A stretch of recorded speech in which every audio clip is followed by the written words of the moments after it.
Reject national education policy, क्योंकि ये child labour को प्रमोट कर, ये हिंदी को इंपोज कर रही है, ये एजुकेशन को महंगा बनाने वाली है। ये मैं नहीं कह रहा, ट्विटर पे लोग कह रहे हैं। पिछले 2 दिनों से रिजेक्ट एनईपी ट्विटर पे ट्रेंडिंग है। Surprised?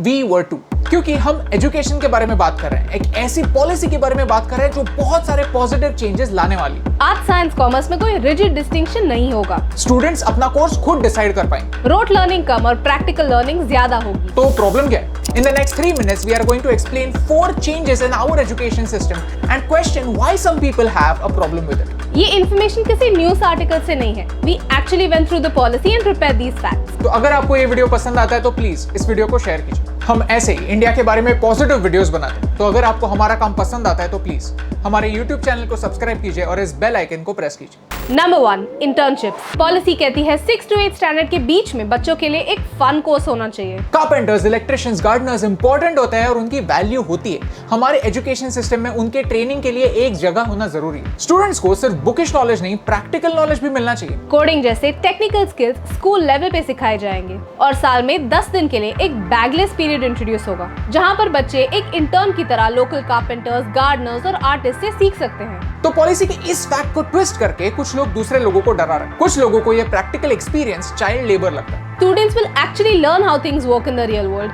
and appreciate these people from vocational professions. तो प्रॉब्लम क्या है? Number 2, language. Language should be a bridge and not a barrier. आपके थॉट्स ज्यादा इंपॉर्टेंट है, आपके थॉट्स को वर्ड्स में चैनलाइज कर पाना ज्यादा इंपॉर्टेंट है। वो कौन सी लैंग्वेज है उतना इंपॉर्टेंट नहीं है। इंग्लिश से हमें ग्लोबल आउटरीच और जॉब्स मिलते हैं, तो इंग्लिश डेफिनेटली इंपॉर्टेंट है। लेकिन वैसे ही अगर कोई फैमिली इंग्लिश में कंफर्टेबल नहीं है तो मदर टंग या लोकल लैंग्वेज में सीखने का ऑप्शन होना चाहिए। पॉलिसी कहती है कि बच्चे की बोलने की लैंग्वेज और सीखने की लैंग्वेज, इन दोनों में जो गैप है वो गैप कम होनी चाहिए। एटलीस्ट 5th स्टैंडर्ड तक मदर टंग में या लोकल लैंग्वेज में सीखने की फैसिलिटी होनी चाहिए। लेकिन कुछ लोगों को लगता है कि इस देश में हिंदी कंपलसरी होने वाली है, सैफ्रनाइजेशन होने वाला है। तो फैक्ट ये है कि इस 65 पेज के डॉक्यूमेंट में हिंदी ये वर्ड सिर्फ एक बार आता है और वो भी as an example, not as a medium of teaching. In fact ये पॉलिसी हमारे मल्टीलिंगुअल कल्चर को अप्रिशिएट करती है, लोकल लैंग्वेजेस की इंपॉर्टेंस को रिकॉग्नाइज करती है। UNESCO says 197 Indian languages are endangered. In the last 50 years, we have lost 220 languages already. When a language dies, all its ancient knowledge dies as well. 85% brain development age 6 से पहले होता है। Children pick up new languages easily, इसीलिए उन्हें multiple languages जितनी जल्दी हो सके उतनी जल्दी सिखाना जरूरी। अगर फैक्ट ये है तो प्रॉब्लम क्या है? Number 3, higher education. Indian universities को बाहर के देशों में अब कैंपस सेटअप करना अलाउ होगा।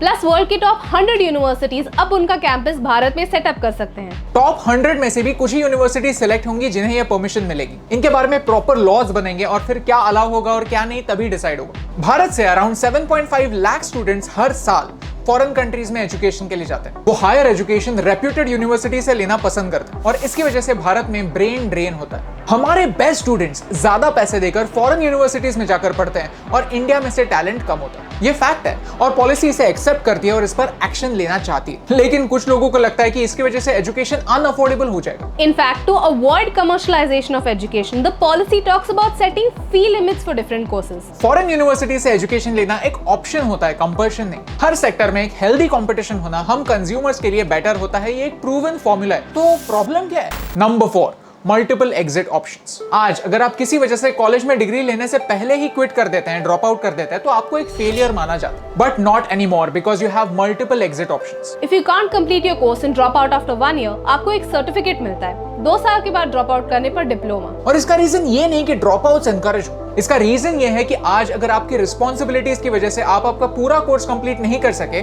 तो आपने जितना कोर्स कंप्लीट किया है उसका क्रेडिट आपको मिले। इसके लिए एक एकेडमिक बैंक ऑफ क्रेडिट्स होगा, तो आप आपके कोर्स को 1 गो में नहीं पार्ट्स में भी कर सकते हैं। तो प्रॉब्लम क्या है? प्रॉब्लम यही है कि पॉलिसी क्या है, इससे ज्यादा वो पॉलिसी किसने लाई है, उसका क्रेडिट किसे मिलने वाला है, इस चीज पर इंडिया में ज्यादा फोकस होता है। फिर अपने पॉलिटिकल एजेंडास को आगे करने के लिए ऐसे हैशटैग्स ट्रेंड होते हैं और फिर जिन लोगों को ऐसी पॉलिसीज के बारे में नॉलेज नहीं है उन्हें मिसगाइड करते हैं। ये भारत के फ्यूचर के लिए, हमारी प्रोग्रेस के लिए काफी डेंजरस है। ये पॉलिसी स्टूडेंट्स को फ्रीडम देती है, अपनी डेस्टिनी खुद चूज करने का मौका देती है। ये पॉलिसी परफेक्ट नहीं है, इसमें जो फ्लॉज है उस पर कैसे काम कर सकते हैं, उनको कैसे इंप्रूव कर सकते हैं, इन पर डिस्कशन होना जरूरी है। इम्प्लीमेंटेशन कैसे होगी, इस पर डिस्कशन और डिबेट्स होने चाहिए। प्रेजेंट एजुकेशन के फ्लॉज को एनईपी के विजन तक कैसे ले जाना है, इस पर बात होनी चाहिए। लेकिन अगर हाईवे पर गड्ढा है तो गड्ढे को रिपेयर करते हैं, हाईवे को डिस्ट्रॉय नहीं करना। तो हम क्या कर सकते हैं? We always believe, criticize, but first analyze. तो हम पर विश्वास मत कीजिए, इस पॉलिसी को खुद पढ़िए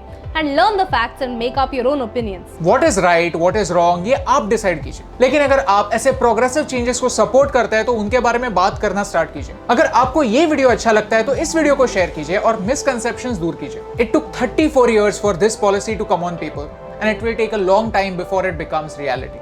भारत को बहुत आगे जाना है और सफर बहुत लंबा है, लेकिन एक शुरुआत होना जरूरी है। नेगेटिविटी के पिंजरे से निकलना जरूरी है, क्योंकि बाहर की दुनिया पॉसिबिलिटी से भरी हुई है और हमारा उड़ने का वक्त